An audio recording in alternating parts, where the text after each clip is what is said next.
Assalamualaikum warahmatullahi wabarakatuh. Saya Zulelvian Umar, Datuk Tianso, Wali Kota Solok, bersama dengan Kasat Lantas Polres Solok Kota, AKP Riwal Maulidinata, dan Peter, Kepala Perwakilan Jasara Harja Solok, beserta Adrian Fetriska, Kepala UPTD PPD di Solok.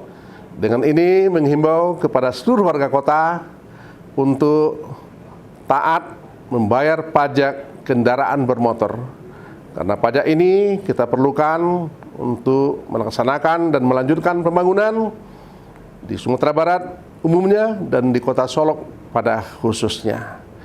Begitu pula manfaatkan masa pemutihan yang akan berlaku pada bulan November sampai dengan Desember tahun 2024 ini. Begitu pula kami mengajak kepada seluruh warga kota untuk taat dan tertib berlalu lintas. Karena tertib dan taat berlalu lintas merupakan cerminan dari adat dan budaya kita di Kota Solok, kota beras Serambi Madinah. Terima kasih, mohon maaf. Assalamualaikum warahmatullahi wabarakatuh.